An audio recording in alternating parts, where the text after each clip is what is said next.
So everyone in here should have some object-oriented programming experience. You may not know the C# syntax quite right, but we can work through it a bit. Does anyone have a lot of experience in C#? I have. Maiku, you do not have a lot. You've got some. You've got some. Tanner, you have some, don't you? No, I don't. It's about your level, Maiku. Just peering on us. The concept, at least, should hopefully make sense as long as you know some object-oriented programming, at least vaguely. Solid, what it is it's a collection of design principles. Like, the S is a class that should have only one responsibility. Okay, so whenever you're making classes or whatever, that class should do one thing. That one thing might have multiple jobs linked to it, but it should do one thing. Say you're wanting to have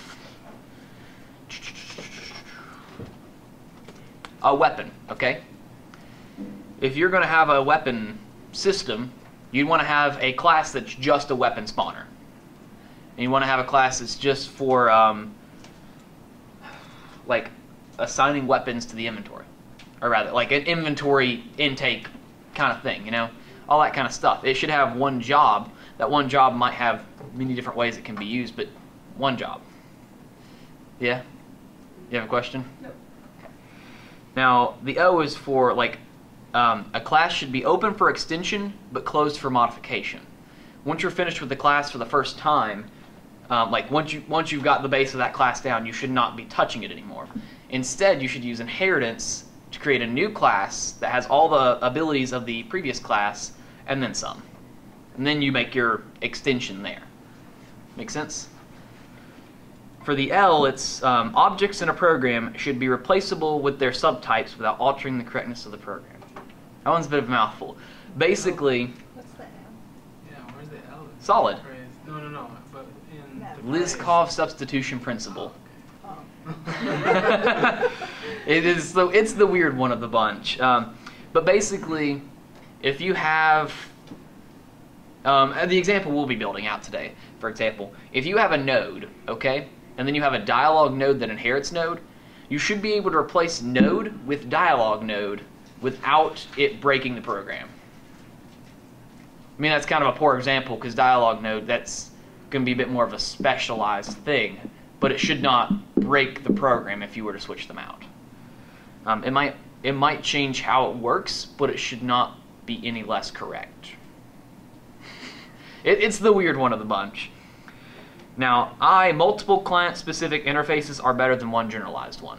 So rather than making one catch-all that can handle basically everything you need it to handle, you should make smaller things, you know, personalized to each thing you have to do. And then D for depend upon abstractions, not concretions. Rather than using a lot of things interacting with each other, you should use things that inherit from each other. And you should make it so that they're abstract, so that they do not actually have to, say, know about each other, or exist even, in some cases, but they can still interact with each other. That's the basic rundown of Solid. Which, it makes a lot of sense. At first, when I first started looking into it, there were a lot of questions I raised about it. Like, why do we need to have something that's open for extension but not, you know, closed for modification? Why do we do that? Why don't we just have something that we just modify to suit what we need and copy? Yeah. Do you have an example of like how if you did it without Solid, right, like a program, like even a project or something, and then if you did it with Solid, what would be the benefits of using Solid rather than not using it? A good way we can look at it, and this is something that we've recently built for our game, which is downstairs. Which one is it? The game I'm talking about is 2812, but this talk is actually sponsored by Lasso Games. They're pretty cool too. And we're working on projects at Lasso Games that use this stuff. It's where I started learning it. We just don't have those products on display today. But like for the 2812 game, one thing we did is that we have a weapon system, okay? And we have a dialogue system. And we have an attribute system. And there are these three completely different systems that all kind of, at least at some point, have a part of it that is very similar. They have something that triggers some kind of action that acts upon an object, and then will, based on a series of things, return a result. It's like our combo attack. If you hit a button during this, it's going to do this, but if you don't, it's going to do this. Okay? And then dialogue thing, if they say something and you reply with this, or if you reply with this, it's going to do one thing. If you reply with something else, it's going to do something else. So you have like the same. It's the same kind of concept, yeah. Yeah, you have the same like interacting class where like you can, once you interact with one object, then it creates another action basically. Which is what we're actually going to be building out today. We're going to be building out the solid take on this, which ends up making a system very similar to visual scripting, very similar to the blueprints in Unreal. Let me see. I'll pull up an image actually of Unreal here. It's almost easier just to look on this thing than it is to actually look over there, or to look down here.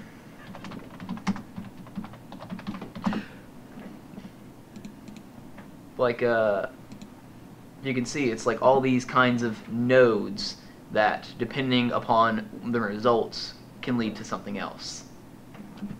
So that's basically what we end up getting to. And I will note that I was not studying these things to try to recreate the systems. This is just something that I accidentally stumbled across while trying to implement Solid. So it's being used. That's probably a very good example. It's just how Unreal is using it for blueprints. Probably Game Maker and RPG Maker, all those kinds of things, they probably use the exact same stuff behind the scenes. I mean, it's just very powerful. You can make one thing run 10 times. If we get a bit more into things, like the S for solid, which is the single responsibility principle. Every single class should have responsibility over a single part of functionality provided by the software. And that responsibility should be entirely encapsulated by that class. So if you were to have a weapon spawner, everything that would be needed for that weapon spawning should be in that class. That you shouldn't have to go into these 50 different classes to figure out how this thing is spawning a weapon. All of its services should be narrowly aligned. So in your weapon spawner, you shouldn't have something that will like destroy weapons, for example, unless it was narrowly aligned with that. So like if you had to destroy a weapon to create a new one, that's about the place where a weapon spawner could have such an action. Classes that could be changed for more than one reason, like if you had to change the functionality for just more than one reason, then they should be split into two different classes. So if you have a weapon spawner that also manages things with the inventory, taking them out and putting them back in, you should instead have an inventory management thing that can take out, or that can send out the information for the weapon spawner to use. The example they actually gave is that a class that compiles and prints a report should be two classes, one for compiling and one for the printing of the report. The open-close principle is all about it should be possible to add fields to data structures, add new elements to the set of functions it performs, but it must have a well-defined stable description, which is why we get to the point of once you make a class, unless you have to really change the basic functionality of that class, you should extend it rather than modify it. This definition advocates inheritance from abstract-based classes. So we would, rather than creating all these different classes and modifying them, we try to create a base class that has what we need to start with, and then just keep inheriting from it where we can. And it can be abstract. It doesn't even really need to exist in the software. Like, it doesn't need to be an actual class that's being ran at the time, as long as it can be inherited and the functions can be gained from it. We get to the Liskov substitution principle, which is the oddest written one, and I don't know why they write it the way they do. So I'm going to try to like put what, this chair's going to drive me crazy.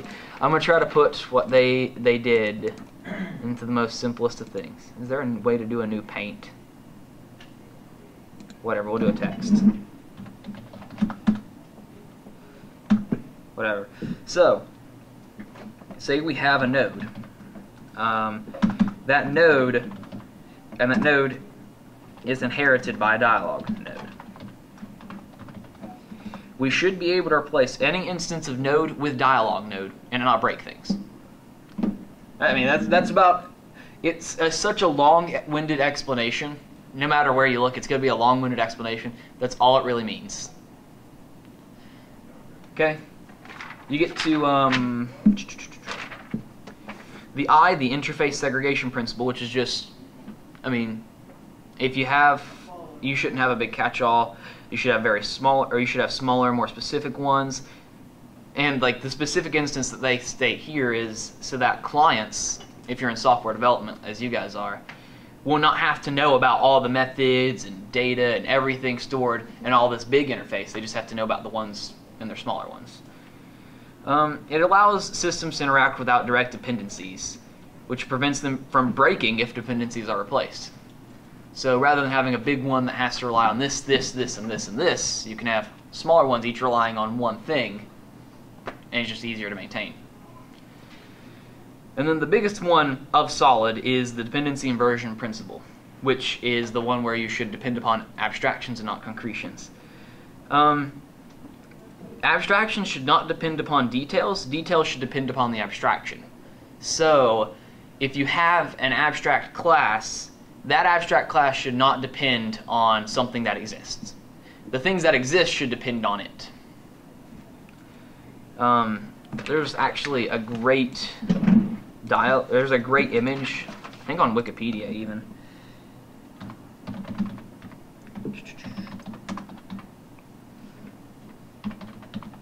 Yeah, dependency inversion principle. Yeah.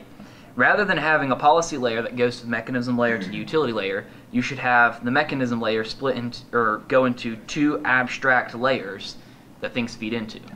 That way, you can replace the policy layer with something else. So long as it returns the data that the mechanism layer needs, it won't break. And so you can easily refactor your code that way. You can rewrite things, you can redo things, and make things a lot easier on yourself. Rather than having to go back and rewrite the weapons system, the dialogue system, and the attribute system, I could just change things in one place and everything would work fine. That's kind of the whole idea of solid. That's kind of the whole principle, how it all works, in that kind of idea. If you load up Unity, everybody has an account in here, right? I do. I was about to say, everybody here, I think, was here for at least one of the workshops. Do you have an account? You don't have an account, Miss Priest? I know. You don't have a single Unity account? I did skip. I think you need one though, Dave. Yeah, I did skip. We will be creating... Oh, you did skip? Okay, well, fine. We're going to create a new project. It doesn't matter if it's 2D or 3D at all. We're not going to be messing with any of that stuff. We're just going to be messing with some code. Unity just gives us some classes that we can easily use and interface with when doing these things.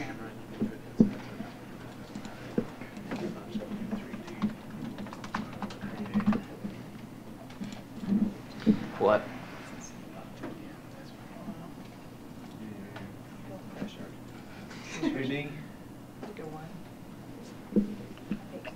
We do not need new versions.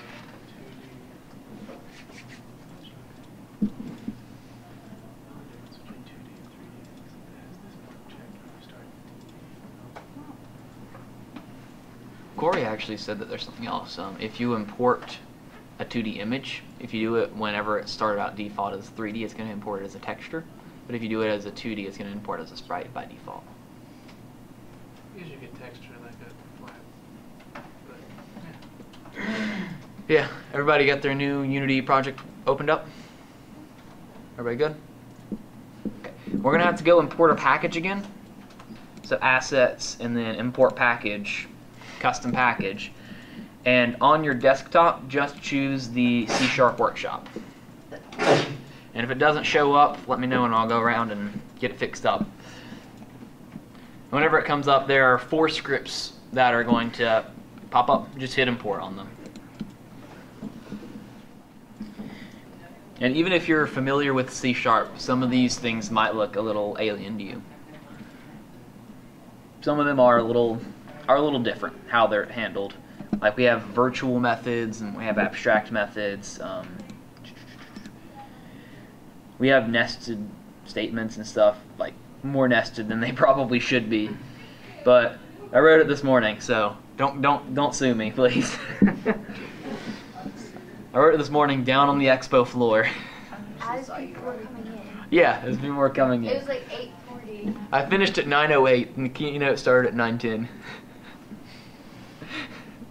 So it was very interesting. Yeah, what these should do, and I know, like you guys said, you're software engineers. Were you interested in game development, or just mainly here for the software engineering part? I'm interested in anything I can engineer. Fair enough. I like learning anything new. Fair enough. Yeah, this stuff, some of the things would be different if you're not using Unity. I'm just very, very familiar with Unity. It's where I've learned to do all my code. I've only recently actually started developing software outside of it. So there are some things I use a lot, and I'm not quite sure of the best way to do them outside of it, which is why we're using Unity. We have a fair amount of experience with Visual Studios, but Okay. not Unity. So. Okay. Like on this particular script, I have a start coroutine, which is not a normal method from my understanding, but it is a very normal method in Unity. It's contained in the mono behavior somewhere. Is this able to? Can you guys see this fine? I can't really tell from here. It's a little blurry. Okay, now we can see it better. The light's on the half switch. Can you change it to the white one instead of the black? Yeah, switches You know what we behind can them. do? You know what we can do? Make it dark in here. There are switches behind them. Can I get spooky, guys? Yeah. Does that make things a lot better? Oh, it is really blurry. Why is it so blurry?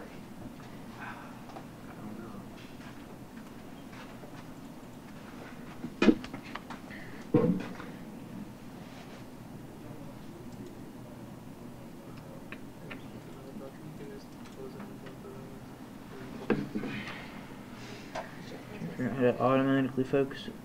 That's just Ah, that was not supposed to happen. That did not help.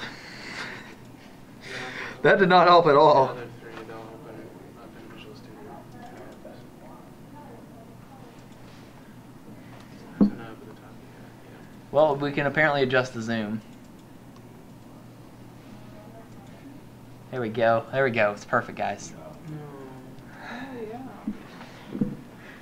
I'm just kind of stalling until they make it back at this point.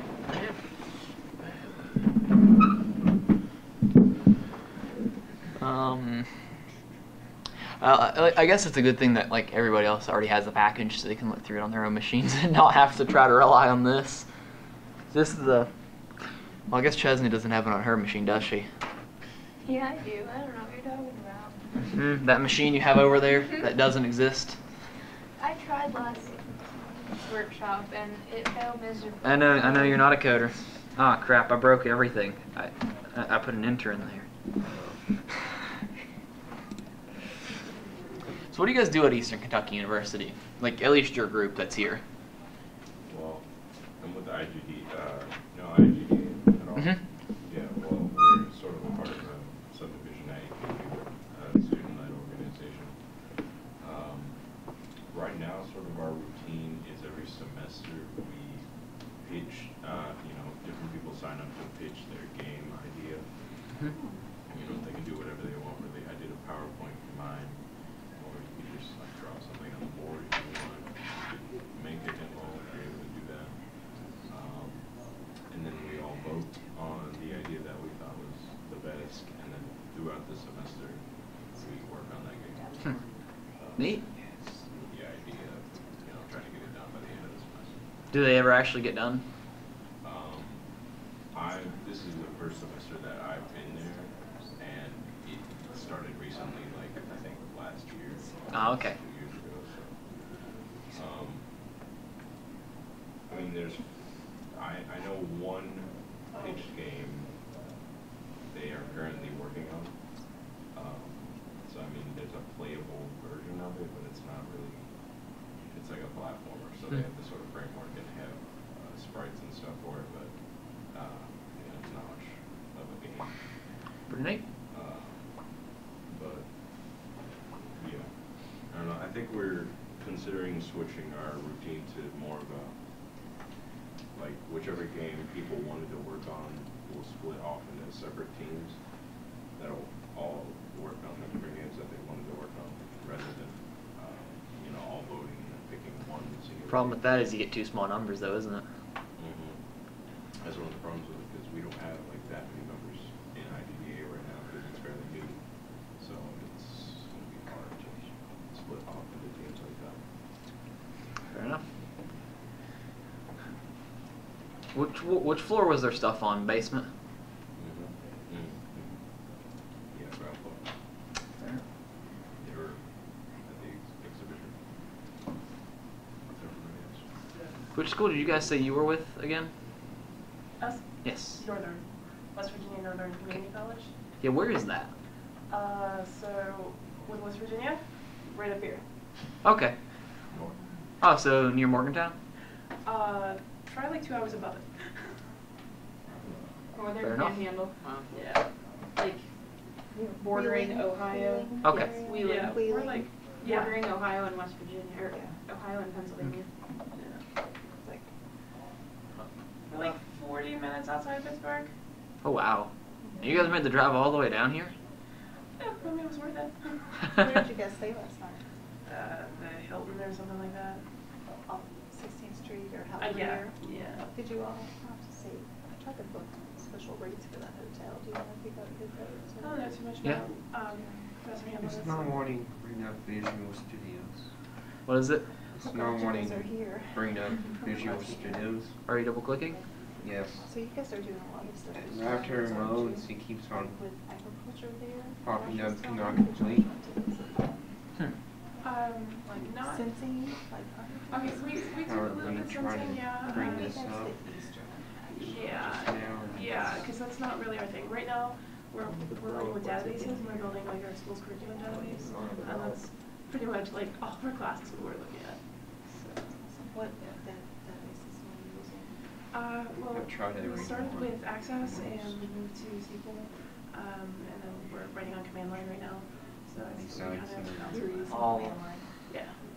So I teach the. Eric's class here, so it's online. Eric's the one I complained about this too. Yeah. This computer crashed when we first installed Visual Studio, so I had to So you're re-image using it Maya twice too. and then reinstall we Visual started with Studio. them, but This- they like. Yes, so it might not be much of a surprise if it's broken still. Say about it. I tried like Yeah, 5 times to but fix they it. pretty much, I was in here for just 'cause we learned the hours. language, like a lot of the features are disabled. So Did I we complain have about that to you? a few different, Oh, you didn't hear my like, complaints? I probably did, I just don't listen. That's fair enough. Continue that. Exactly one, yeah, we're all kind of using certain ones. But once you know like this, so. Yeah, exactly. We might be able to move this up. We might have to move to another computer and load up. You know, the Me? lamps are. Yeah, we might have to move to a computer site. That's all right. Did you try this one? This one should be good. Okay. I think that is, what's his face? To do like Who's?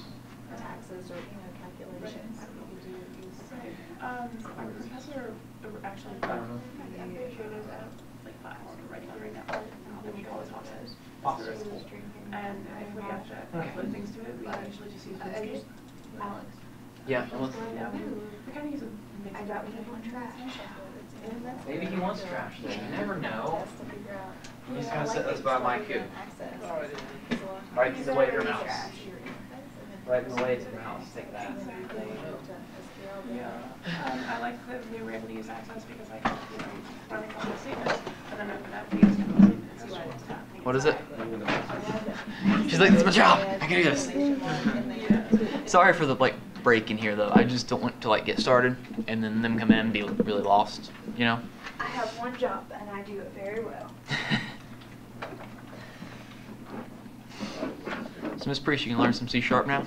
I am. Kind of, you know, like when I took programming, I used like Fortran, which was like, like the Corps of Engineers, like, and they still have programs in that, and like COBOL. So my programming, like true, what I call true programming, like, you know, HTML and JavaScript, to me, those aren't really programming languages. JavaScript's a programming language. Yeah, Like, it's a real It's programming. a lightweight, more like, I consider it lightweight, compared to like, it's I don't know. different. JavaScript is pretty powerful.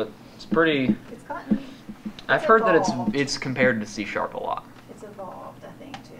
And on my side, it's more object, it's more like event for the website stuff. It's more like event, when events happen, and that's when we'll use JavaScript. So, yeah, so I think this is kind of cool. Does any of this seem like it makes sense to you at all? When I look at it, I can, you know, I can see like the, like which one would I start with if I'm trying to figure out, like, is there a start that one of these? Everything kind of goes back to Node. So that's Node, that would okay. probably be our main script. So we have these public things that we're kind of declaring, it kind of looks like. Mhm. And they're public, so I can use them in multiple places, not Yep. just one. And then, what does that public virtual void do on that? What it is where it's an abstract class and it's meant to be inherited. Okay. If it's a virtual method, whenever a class inherits it, Right? it will be able to overwrite that method and put its own data in there. Okay. This is script in the theory. Yes. This makes sense to me, this object. Yeah. The variable. See with your group? Bob's coming back anytime soon, so. Do you know if he was on his way back? The way he was just networking, so. Oh, okay. So he's not coming back then. Probably not. Okay. Well, we can get started then. So everybody's gotten all 4 of the scripts open, right? Yeah. Okay. Go ahead and look at the node script, please. That's where it kind of all comes back to. And we'll go through a bit of this at a time. Abstract classes, is that something you guys have worked with before? I don't know if Java had anything like that. I've not worked with Java. We have abstract classes. We don't have the virtual command, but we have a static command.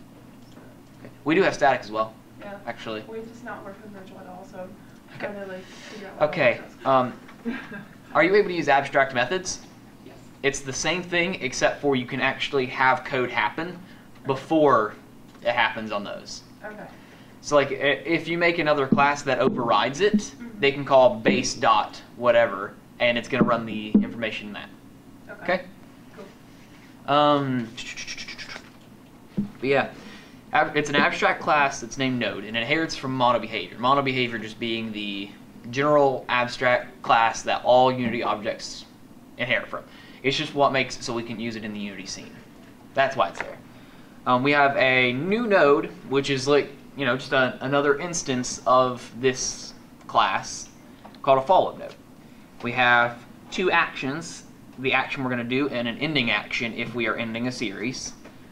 We have a virtual start method. This start method in Unity specifically is called at the beginning, like the second that the object is started. The first frame where that object exists is when that gets called. So it basically takes out setup, so we don't have to worry about it. And we're just going to say the action.node is equal to this before we trigger the action node. Okay? Before we trigger the action. Then we have a virtual void begin, which whenever it's called will begin the action. And we have a virtual void end series, which is going to, whenever it's called, play the ending action, if there is one. I need to actually, I should have written, like, if ending action is not equal to null, play ending action, but you get the concept, right? I'm breaking everything. But this kind of leads back to the action. So if we look at an action, it's a bit bigger of a class. It's also an abstract class that inherits from mono behavior. And we have a couple lists in here. Do you guys have lists in Java? Yes. I know you have arrays. I didn't know if you had lists. Okay. So we have a couple lists of the test classes. We have test and we have past test. And we go ahead and instantiate them there. So if we work with them outside of this, it doesn't break. Like if we try to add something to it, it's already initialized, so it's not broken. We have a test, which is the final test. We have a node, which is the node that started this, and we have an actor, which is going to be the object that's going to be doing the action. We have an int that's the highest test priority, and this is in the case like if multiple tests pass, the test with the highest priority will be the one that is accepted as the final test. Okay. On update is another method that Unity includes. It's just another one. It runs every single frame. So every single frame, this information is going to be called, and it's a virtual, so other things can override it and inherit. Like if things inherit the action class, they can override that update function. Okay.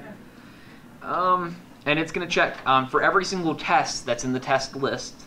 If we check the results and the results are true, and the past test does not already contain that test, we're going to add it to that past test list.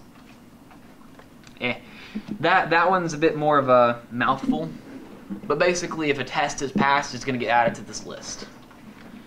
The virtual void begin, which is what the node calls whenever the node is began. It's going to call this action.begin, which is going to start the coroutine in progress. It's once again virtual for the reason being that we could, whenever we inherit this class, we can add stuff to it. So we can still get it to start the coroutine, but we can actually do some setup first. You need something, Josh? Nope, I'm just checking on things. You Cool. good? Yeah, we good, I think. They might be all lost, and I might be a terrible teacher, but who knows? It's good. All's good. Okay. Hey, Yeah? just own it. Fake it till you make it. But yeah, and for the Ienumerator in progress, that's where this action is going to actually happen. Whenever we inherit this action class, whatever action we're going to want to do, we're going to put in this Ienumerator, because we can, at least in Unity, I've not worked with Ienumerators out of it, but in Unity we can spread actions over time. Like we can have in the Ienumerator, we can wait time. So this makes it so that like if we were to have something that could say update a sprite ever so often, so we had like a specific animation tick or something, we could check every single animation tick and do something with that action. For example, like in a system I have set up right now, every single animation tick, it changes the sprite and creates a new collider the size of the sprite. So if you have a weapon, you don't have to worry about moving it or anything. It can stay in the same place, just the sprite can change and the collider on it can change. And it's all handled automatically.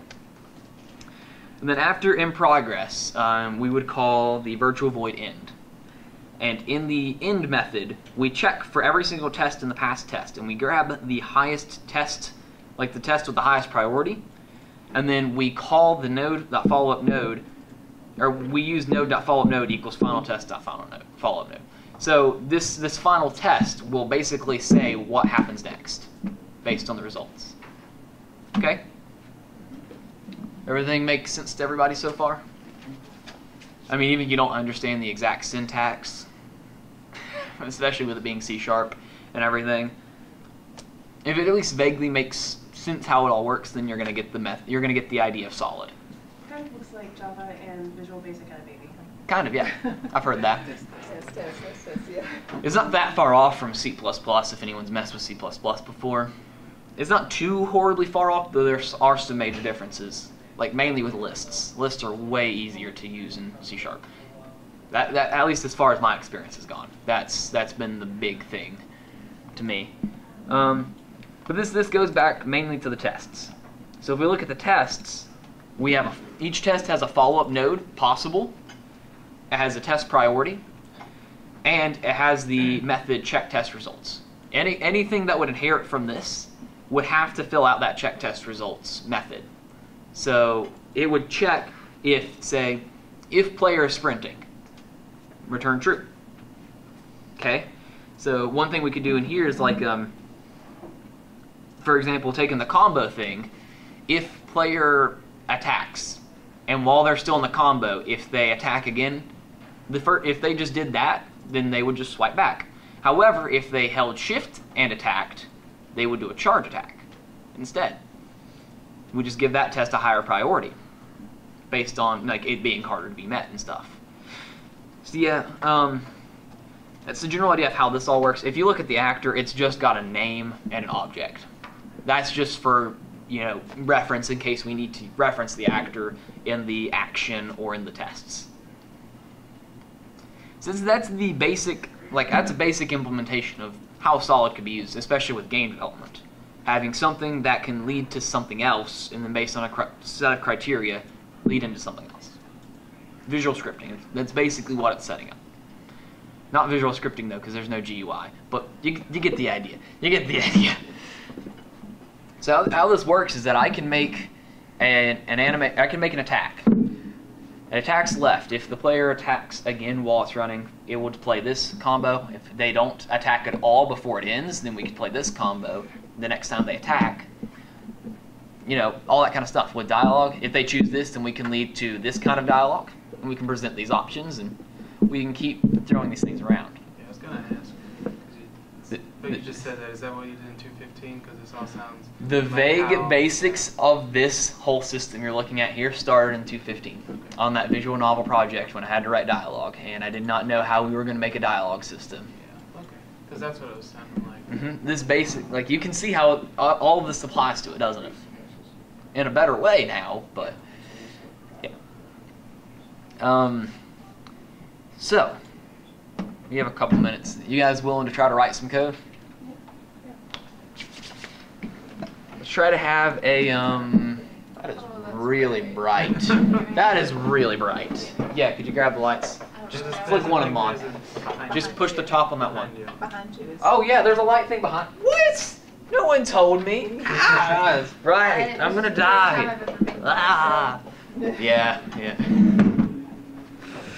But yeah, if you right-click in the assets thing and create a new script,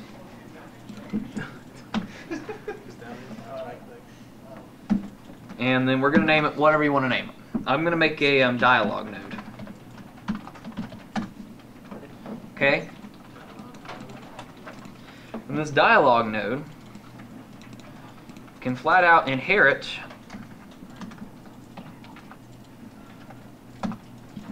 from node. Okay? So rather than having the dialogue node semicolon mono behavior, we can say dialogue node semicolon node.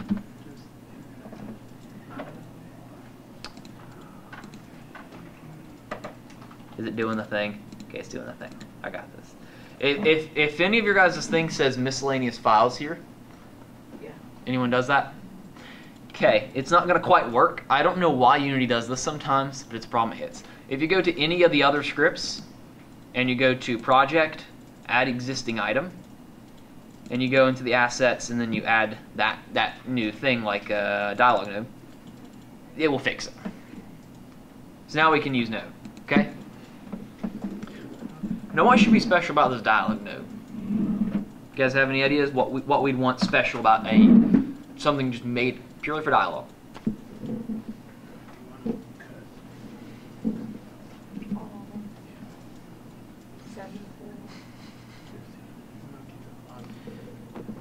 You can submit answers to Tanner. What?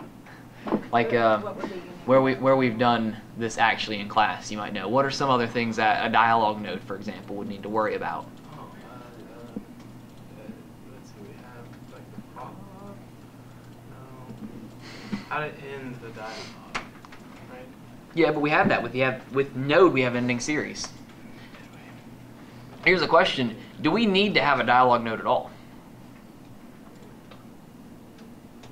We don't need to have a dialogue node. Node covers everything we need. Should we make a combo system? Once again, we don't need to make that. It exists already. We can just use this same thing over and over again. We don't have to create anything new for it. Solid. It's a beautiful thing about solid. We don't need it. There's nothing special about that. Nodes, at least, will probably stay about the same no matter what. Now actions, you're going to have to make the individual actions. You're going to have to make the individual tests. And that's where it gets into a bit more of the actual creation thing. So let's make a new action. I'm going to call this one like dialogue print. I don't know. did the thing. Okay, no it didn't. It actually put it in the right project. Did it put it in the right project for everybody else? Back here into C# thing, or whatever you named your project. And not just miscellaneous files.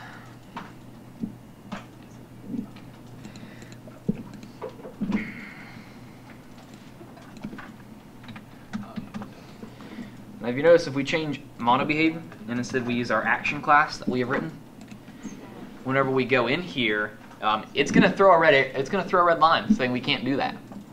Reason being, we have not implemented the abstract method in progress. So we need to do public override Ienumerator action, or in progress, sorry. And it'll automatically complete our thing once we get so far in it. We have it starts out with a system not implemented exception rather. So it throws an error. First thing first, because it's not been implemented. Once we go in here though, instead we say, I'm trying to think about the best way we could do this. Without going into too much detail, if we just did, like I'm just going to put a comment here, print out all dialogue. And we could, we could wait a couple seconds. Yield, return. Yeah, something right there. Return, new, wait for seconds, which is why we use Unity. It has that very, very handy wait for seconds thing. So we could wait a second, and then we could say, I don't know, print out some more dialogue. Or we could, if we had the character say something and we wanted to wait so long before they said something else, we could wait that many seconds and then we could print out the next line of dialogue.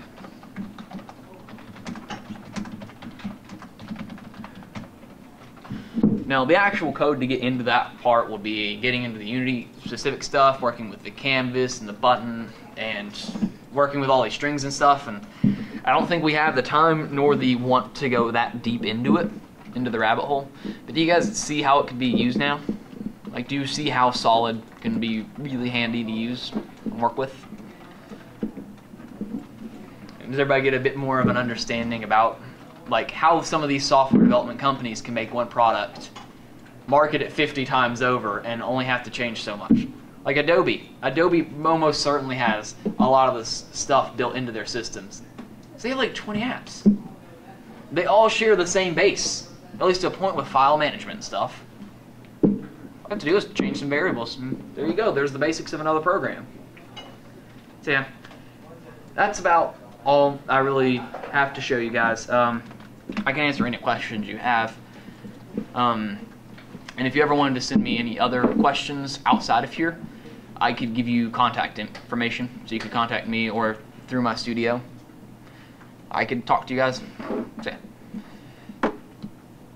Any questions about kind of what Solid is, how it works, how you could implement it? How do you implement it? Just like this, like having a system built completely around abstraction. Okay.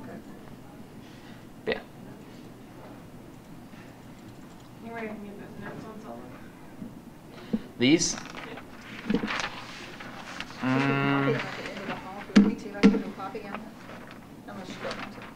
Sure, though my handwriting is terrible. Do you want it like that? Do you want us to know something?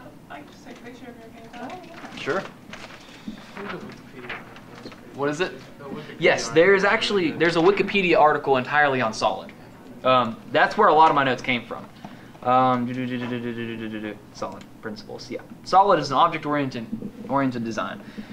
Yeah, single responsibility, open, close, Liskov substitution, interface segregation. Yeah, and this really ties into agile development. If you guys have ever heard that term or worked with it before. Outside of a lot of game developers, or outside of a lot of software developers, game developers don't really do it a lot. We're starting to move towards it, but slowly. Basically, it's a concept of, rather than spending a year making a game, we spend 2 weeks making a part, get it 100% finished, bug tested, everything, and then at the end of that 2 weeks, we can ship it.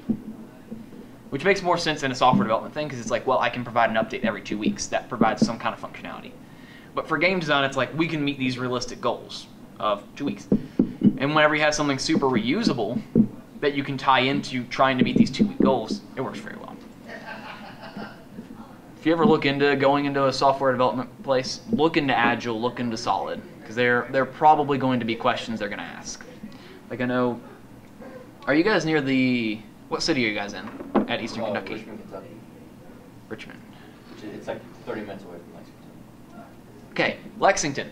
The guy I'm learning Solid from, his name is Kent Simon. He is the architect, I believe, at Vet Data, based out of Lexington. One of the first things he will ask you in your interview, do you know Solid? Have you done Agile development before? Do you know about these things? Because they're super big in software development right now about these principles. So, if you ever do software development route, it's something to keep in mind. Especially with like you guys, yeah. Solid, Agile, all that stuff. Yeah, we looked at Agile, not really Solid, so. Yeah, it's just, if you just search Solid, like if you actually just search Solid, I think it's one of the first things that come up. Yeah, it did. Yeah. It was down the page for me, but I searched using Bing, and that's always a mistake.